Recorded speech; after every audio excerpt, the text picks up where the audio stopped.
Good morning. You're listening to Central Wisconsin's 24-hour information station, AM 1320 WFHR. It's time now for the Morning Magazine, brought to you by Comfort Air Heating, Cooling, Plumbing. Welcome, everyone, to Morning Magazine for this January 27th, 2021. You have your host, James J. Malouf, here. Today, in Part 2 at 10:30, we're going to be joined by our friends from the ODC. Right now, Wood County Board Chairman Lance Pliml is in with us, along with our friends from Wisconsin Rapids Community Media. I want to say hi to Kev and everybody over there. We appreciate you being here. Lance, good to see you. Thanks, James. Always good to be here. It's kind of my favorite part of the job. So is it? Good to hear. If it's actually a job, but it's always nice to be able to share, what we're doing and get that feedback from the community. We appreciate the not only the time, of course, Lance, but the transparency and the open conversation you and I are always able to have with things. With that, I'd like to know how you'd solve the Middle East crisis. No, I'm joking. We just don't have a lot on our plate today. Being blunt about it, right? This is a lull time for things. Yeah, we are. Yeah, budgets are done. Now you're running the programs that you funded last year. Things are moving forward. You don't get into that process again legislatively at the state. They're in that process. So although we have some input on legislation that might be moving forward, not a lot to deal with from that perspective. And then we're dealing with, the thing that everybody is right now, the COVID situation, and how do we get everything up, running, and open again? And, even without COVID and in a normal year or something, in these times of year when you have these lulls, it isn't as if you guys are just sitting there twiddling your thumbs, though, either. You're still busy. You still have things going on, things that are taking your attention and everything. Just able to focus a little bit more on certain things, I would imagine. Yeah, it's not a crisis day to day usually. Right. It's there's certain times a year where for instance, the state legislature might not have their numbers or their budgeting done. We by statute have to have everything accomplished by certain dates, and everything seems to be done in a time crunch. And this is a time of year where typically you can take a little bit of a breath and say, all right, we've gotten through that part. Although we're getting all the data and working on stuff, we're not crunching the numbers for next year yet. We are doing the business of county government. And like I said, it's not like it's slow. It's not like the programs don't exist, but you're not in that constant under the gun stage where it has to happen tomorrow or we got a problem. I think when it comes to a lot of our troubles right now for your everyday person, so much of that comes down to having some patience, and people, you can tell the people who have patience and don't, and then you're seeing people who have plenty of patience and even they have hit their mark. So you add all that stuff together, and as a society, and you're going to have troubles. You're going to have some issues. But then you throw a pandemic on top of that, because that's society in general. You hear this all the time, I imagine, in your position where, why isn't this getting done faster? An insert name. It can be anything. Why isn't this road getting fixed faster? Or why isn't there more jobs right now? Whatever the case may be, you're getting questions and you're getting asked, why is this not happening immediately? And then you add this on top of that thing. And then we have people that are upset about that for different reasons and everything. So I imagine that having these lulls got to kind of help a little bit, because you've got to have not only have a chance to breathe, but a chance to really be able to center yourself. And okay, well, I have a little time. We have this covered, so I can focus on this. I can take some time with this. Is that how it is kind of developing, or how it kind of goes for you guys on the board? Yes. And, obviously, the COVID issue has been the huge issue this year, both from a health perspective and an economic perspective. And, one of the things I find when I speak to different people in the community is they often have a perspective that isn't necessarily been developed with all the facts. And typically what I find out, it isn't, the very left side of the spectrum or the right side. The answer is somewhat in the middle. And oftentimes, at the end of the day, I don't know that I have a great answer. And so you facetiously said it at the start of this thing, how do you solve the Middle East crisis? And it's almost like every issue. It's kind of the same way. Everything we do is built on relationships. And it's people to people. And I'll say, if people would get off I got a D after my name or I got an R after my name, it's people you're dealing with. And I think everybody's goal at the end of the day is to have a better society than you did at the start of the day. How we get there is where those perspectives diverge. And that's where the people to people, the conversation comes in. So, oftentimes in my position, what I end up with is somebody, gets on the phone with me or they come in the office and they're pretty upset because they don't have all of the facts, or they have a perception of the facts that really aren't either facts or the reality just isn't there. And that's one of the things, I love how we just segue into this stuff. That's one of these deals with, what's the big thing we're dealing with right now? Well, it's probably the biggest issue financially we'll deal with in a couple of generations, and that's, do we build a jail in Wood County?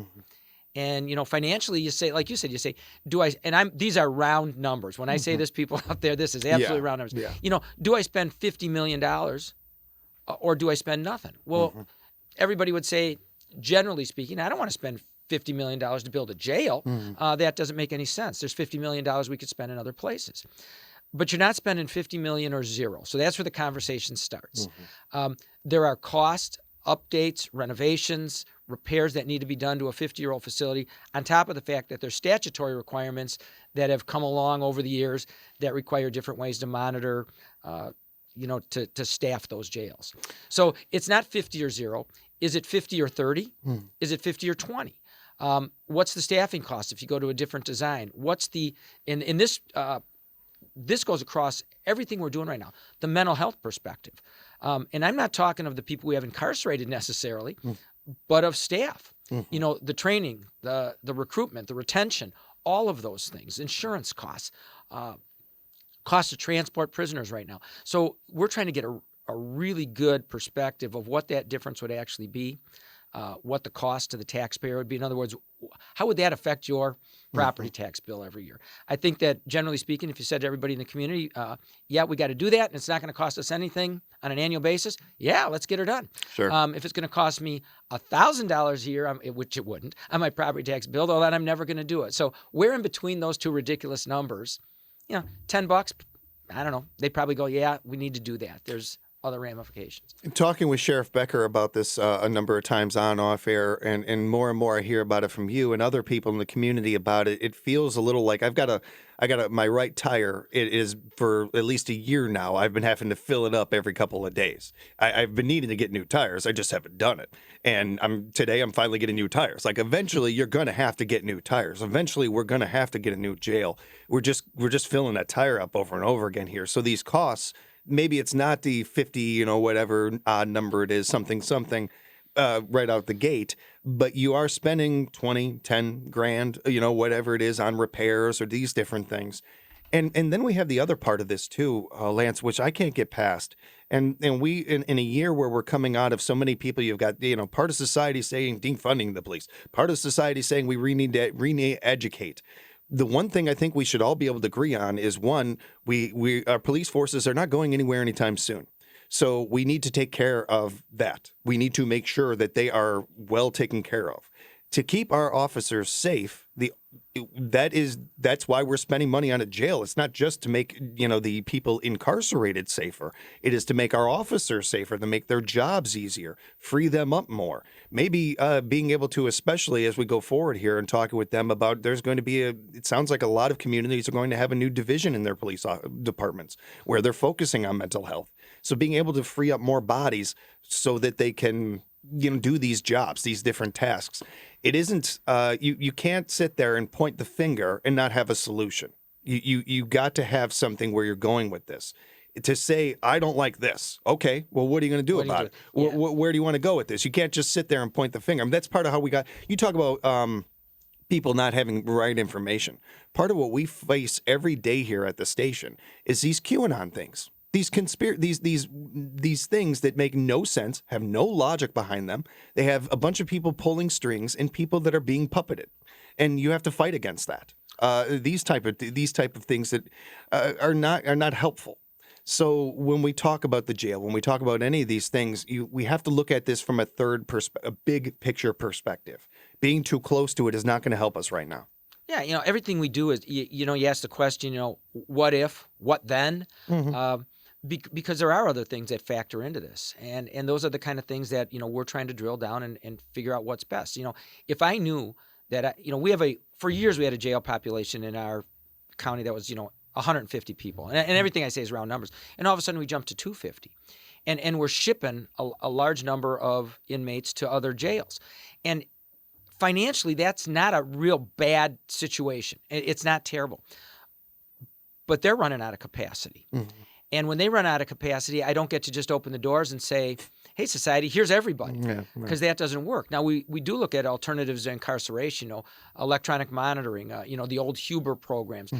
You certainly look at some of the other treatment courts that we have, our Wood County Adult Drug Treatment Court. We've looked at other veteran courts, mental health courts. We look at those. But at the end of the day, you still have to have a solution. And so sometimes it isn't fun. You go, even the best solution isn't perfect. And I think that's oftentimes what happens in Washington. In search of a perfect solution, they overlook a good solution. And, you touched on the policing issue. And by the way, I think local law enforcement, sheriff's department, our local police departments are exceptional. And part of that is, if you look at the staffing that we have, almost every one of those people is a 4-year college graduate, some of them master degree. When you look at some of the problems they have in some of these big cities, those are oftentimes, kids coming out of high school, they go to a police training academy, and they slap a badge on them, and now you're out on the street. We have people that are generally, a little more studied, a little more educated. To your point about the big city problem, and that is a problem in a lot of rural areas too. We see this. We just saw a story about this near the Madison area. They don't have a lot of people taking those jobs. They don't have a lot of people applying for. It's a two-way kind of problem where it's certainly, I agree with what you said there. And the other part of that too is that they don't have a lot of people applying for those jobs anymore. Well, and who wants to be one when your political leaders, don't back the effort? And one of the things I laughed at the hardest is, all summer long we looked at that to some extent the anarchy in some of the big cities out west, especially, and you mentioned it, a defund the police movement, and then you have a situation at the Capitol, which was unbelievably unfortunate. And the first thing that all those legislators were screaming about is, we don't have enough police. They weren't here. I'm going, well, Lance, it can't be both ways. You had exactly. Well, and that's where you're trying to find logic and insanity. Yep. You've got those people that were the cowards and the anti-Americans that were charging our Capitol, which is as un-American as you can get. It's a terrorist act, if you ask me. And you had a person who had a black I stand by the badge flag beating a police officer with that flag.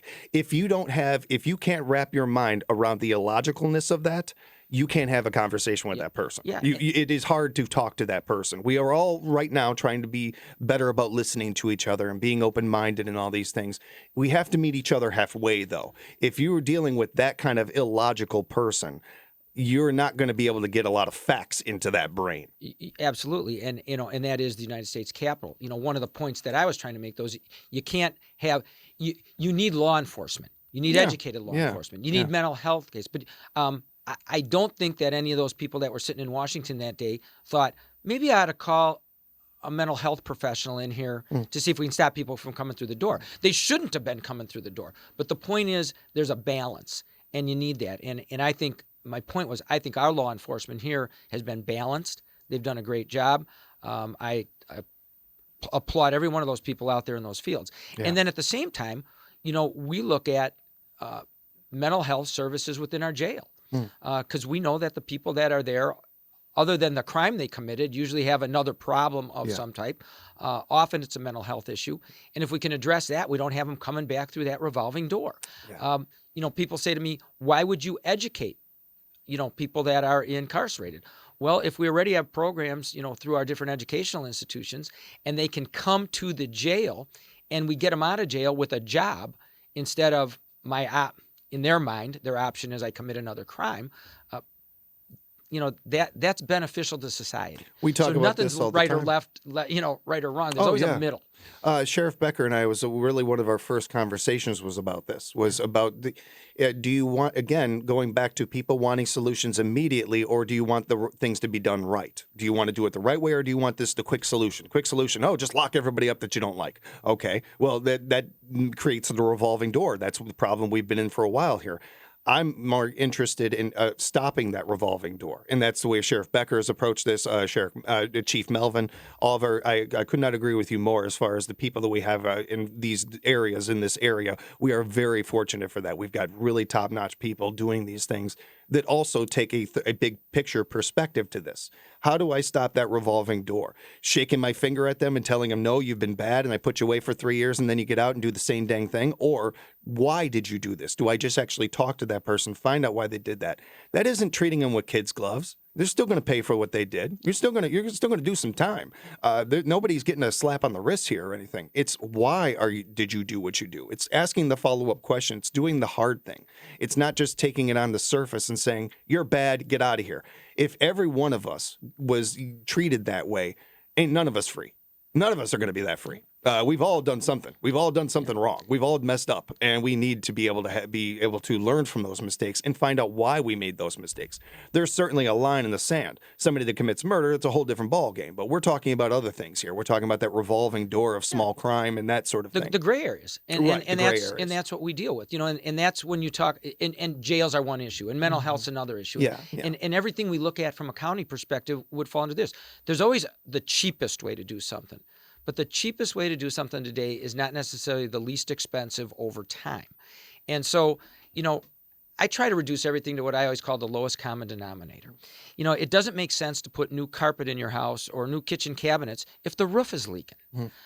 So the first thing I have to fix is the roof leaking. Yeah. And after I fix that, then I can look at the next issue. So often what happens in government, we can't crank up the production line and make more widgets to sell. We have a fixed amount of dollars we can deal with. So although we have a plan, we have capital improvement plans, they go out years. We have programs that we run daily. But when something emergent occurs, and COVID was a great example, we have to deal with that. And then it's kind of like, all bets are off. Yeah. All the dollars that we had anticipated allocating to a certain place or thing needs to be shifted. And it needs to be shifted quickly. And so, I try to look at everything in that regard. First of all, would I do it at home? Would I do it with my own money?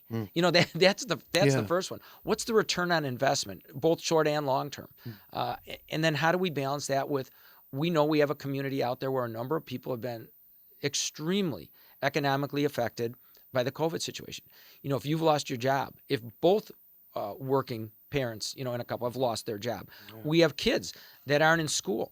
So now we have a child care problem on top of the health problem, on top of the unemployment problem, and those things just tend to multiply. And so as we sit there as government officials, whether it be the school officials, cities, towns, villages, counties, and state, it's how do we balance that and try to make it work? And I can tell you, there's no magic bullet, and there's not always a right answer, but usually there's a better answer, and that's what we search for. And I think as far as what we can do as citizens, one of the things at least that we can do as a part of this is certainly taking personal responsibility and doing all those things that we've talked about 100 times in the last 8 months. But it's also when it comes to our representatives, when it comes to people on our boards and those sorts of things, as much, and even extending that to our frontline workers or our mail deliverers, garbage and recycling people, all these positions, is just put yourself in their shoes every once in a while. Just take a breath every once in a while and realize that we're all trying to figure this out together. And maybe we don't, the first time out the gate, I have this as a solution and it doesn't work. That doesn't mean that we jump on Twitter or whatever and just bash, our representatives to death or whatever. We hold people accountable, sure, but you can do that with tact. You can do that with a conversation. I can tell you, hey, Lance, I didn't like this. I didn't think that this was that great. But I understand why you guys were doing this, but I didn't like this. I just did. That's why I don't play the social media game. Yeah, it's very smart on your part. One thing I did want to touch on, and I know we could go for 2 hours talking about stuff every day. Sure. But in our health departments, in this COVID situation, we've basically handled most of our county people, our emergency personnel, those frontline responders, and we are starting to open up vaccination opportunities now to those over 65. And the one thing I wanted to say while we're on the air is, you got to go to that Wood County website where there are opportunities to sign up to get in line for those vaccinations. If you don't have the ability to get online and do that, you can call the health department and they will help you through the process. And their number also is in the phone book, but it's for those of you locally, it's 421-8911. Again, 421-8911. But we want to make sure that as vaccine becomes available, that we get those in the arms of the people who most desperately need that. And that is now, coming available. So want to make sure on top of you. I see you have a news bulletin, a flash right in front of you. Yeah, I have a cheat sheet. I can't remember numbers, so I got it right in front of me here. But I was just going to, it's a great point to make, and I appreciate you bringing that up, that in the Wood County Health Department's website is co.wood.wi.us. Again, as Lance said, 421-8911, you can call, and they've got the answers for you. And we, just as a shout out to them, we appreciate them and everything they're doing for our communities. And all. They have a free COVID-19 testing going on today, too. We'll touch on that during Over the Back Fence. But it's a great point to make, and it's also one of these things where I feel like we've got to, whatever we can do to help them, and make their job a little bit easier. Right now, I feel like we could do that, and that's part of how you can do it, is by reaching out and making sure you're getting this done. Yeah, call it the PSA part of the show we're doing here. Yes, but yes. They've done an extraordinary job. And one of the things we're going to deal with there is, the amount of overtime that has been accumulated by those employees was never anticipated. And then we have to handle that budgetarily, because I don't think anybody would say, send them home. That's not a solution. Wait, I got a solution. We have saved a bunch of money on plowing this year. Just give it all to them. Just give it all to them. There, done. That is part of what we're done. That is part of what we talked about, though. As you shift and you reallocate and you look at how you're going to handle things. And luckily, to this point this year, knock on the mic here, we've been lucky. Yeah. The other part, is the economic picture. And Kevin actually handed me when I walked in, and we had discussions earlier this week, but Powers Bluff is going to open this weekend. Yeah. And that gives those opportunity for people to get outside, some winter activity, get some fresh air. A lot of people have been cooped up forever. There are some requirements. Those, again, are on the website as to how that's going to operate. But that's the economic engine. And we've been really hammered this winter by, lack of, to some extent, ice, snow, and the other things that normally we have that certainly help us develop those winter sports activities and drive revenue into an area. The hotels are hurting. The restaurants are hurting.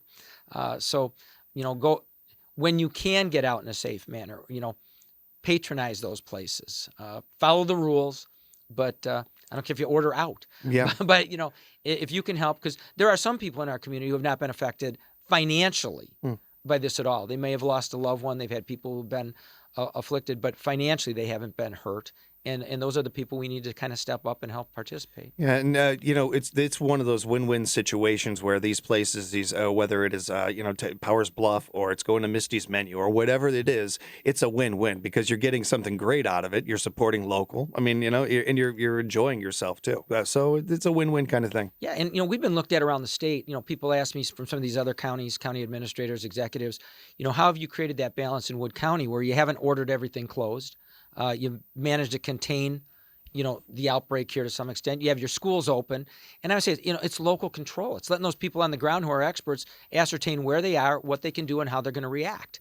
And I think we've created a pretty good balance there. The school districts, in Wisconsin Rapids, our Superintendent Craig Bourne and our health department, the local leaders, they all work together to try to come up with a program that's going to try to work and help everybody. I mean, finding what will work for your particular area. We've been very fortunate to have the people in charge that we do, making those decisions and being able to kind of handle things in free form, being able to adapt and improv when they need to. It's day to day. One of the other things I always say, James, is I never say never and I never say always, because usually it's somewhere in the middle. Well said.